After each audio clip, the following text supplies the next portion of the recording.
The Beast of Jersey, known as Edward Paisnell, went on a spree to rape, abuse, and torture the residents of Jersey, leaving them frightened. Do you always lock your apartment or house door at night because it makes you feel safer, fearing that someone might break in at night?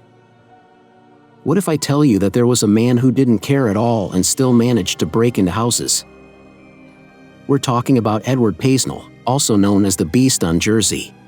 Edward Paisnell was born in 1925, and the exact date or place of birth is unknown. The island of Jersey is located between France and England and the Channel Islands. Not much is to about his childhood or upbringing. It all leads to the Edward you are about to learn now. Edward Paisnell wore a mask that looked like real skin and had an expressionless form. The big shock for the police was that under the mask was an ordinary family man.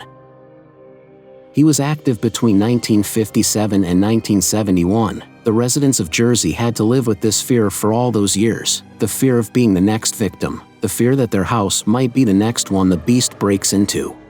It all began in November 1957. A 29-year-old nurse was waiting for the bus at the Mountain La Vie area in the city of St. Helier when, out of nowhere, she was attacked by an individual with their face covered. This person tied a rope around her neck and dragged her to a desolate field by the roadside, where she was beaten and assaulted. She survived and mentioned that the attacker had an Irish accent and a very particular odor of dampness, but she couldn't see their face as it was covered.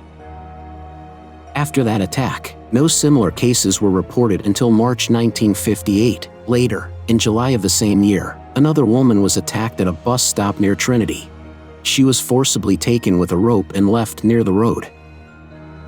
In August 1959, another similar incident occurred, but this time the victim was walking home on the street of the Grove Parish when, out of nowhere, she was intercepted and assaulted by an unknown person.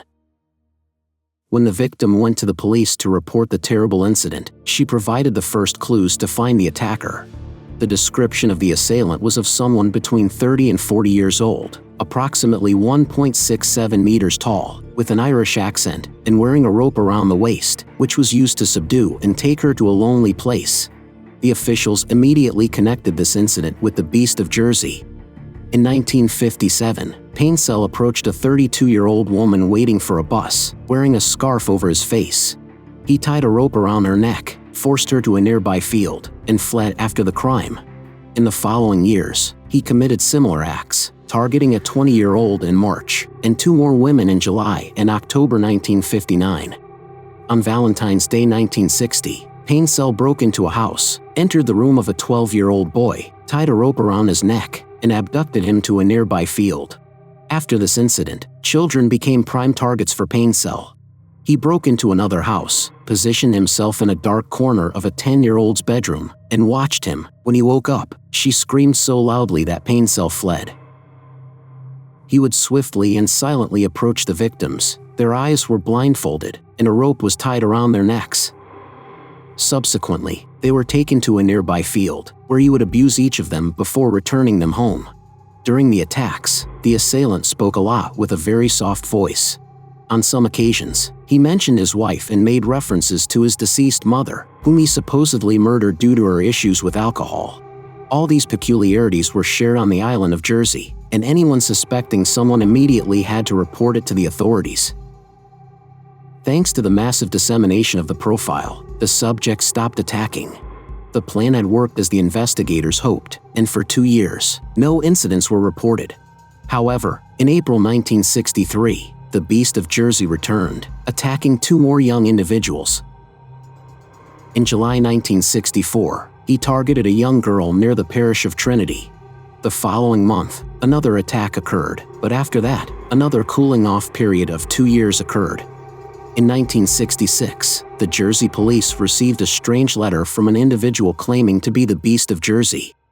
I think that it is just the time to tell you that you are just wasting your time, as every time I have done what I always intended to do, and remember, it will not stop at this, but I will be fair to you and give you a chance. I have never had much out of this life, but I intend to get everything I can now. I have always wanted to do the perfect crime. I have done this, but this time let the moon shine very bright in September, because this time it must be perfect, not 1 but 2.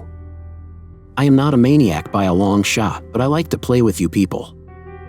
You will hear from me before September and I will give you all the clues. Just to see if you can catch me. Yours very sincerely. Wait and see. Unfortunately, the result of the letter came true, and in August of that year, as the author had promised, he terrorized another young individual.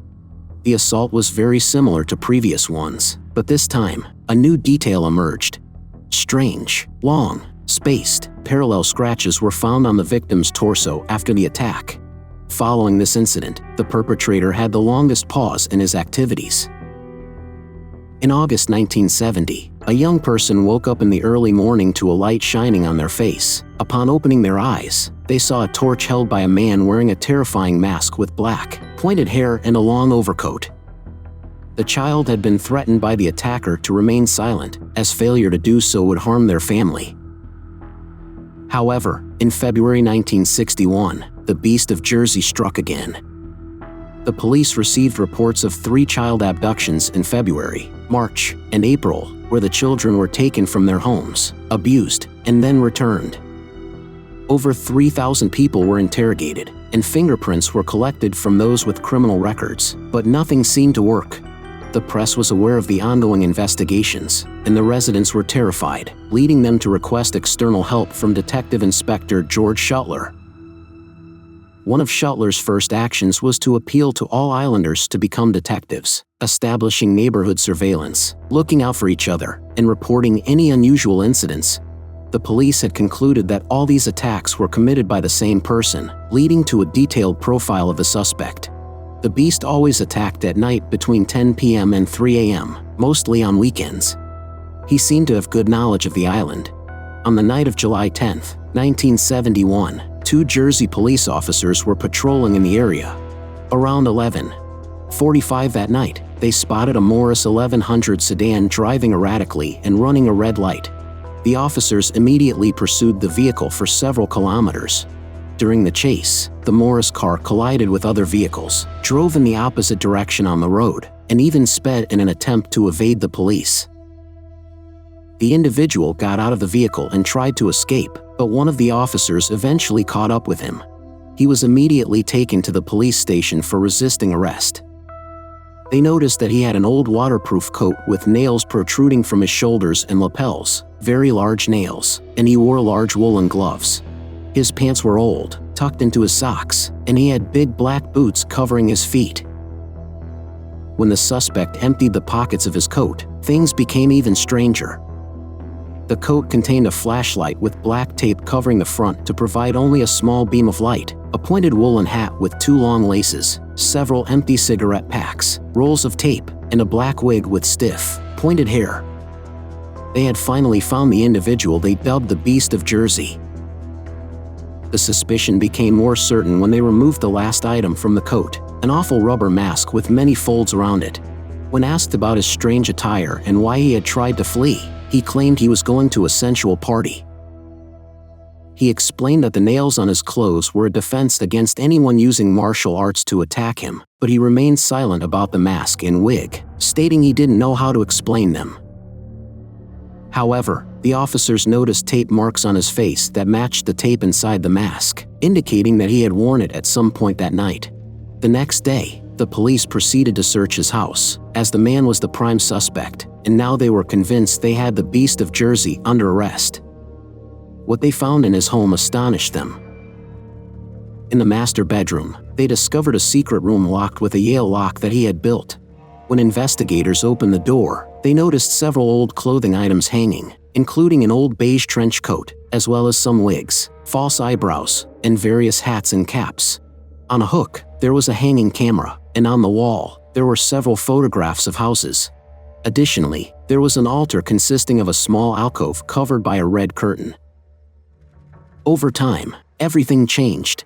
On November 29, 1971, the trial against Edward Weissner began. He was accused of 13 charges of abuse and assault against 6 victims. Although around 100 people accused him of being their attacker, only these could be proven.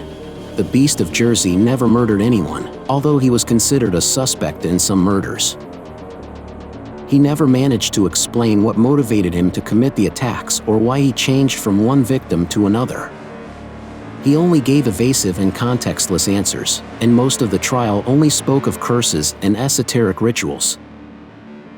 During the trial, it was revealed how clever Edward Paisnell had been. The photographs of the houses showed that he had selected each of his victims years in advance. This explained how he knew exactly which room to go to and how not to disturb the other family member.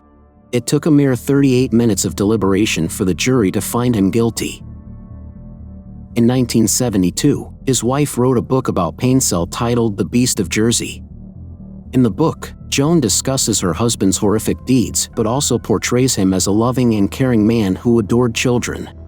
After a few months, he appealed his conviction. However, his appeal was unsuccessful, and he was returned to prison to serve his sentence. Nevertheless, he served only 20 years in prison after being considered a model prisoner and was released in the year 1991. Upon his release, he returned to Hershey, but the islanders expelled him. He had no choice but to move to the Isle of Wight, where he died of a heart attack in 1994, just 3 years after being released. What are your thoughts about the story? How did Edward Paisnell manage to evade the police for such an extended period? Let us know in the comments.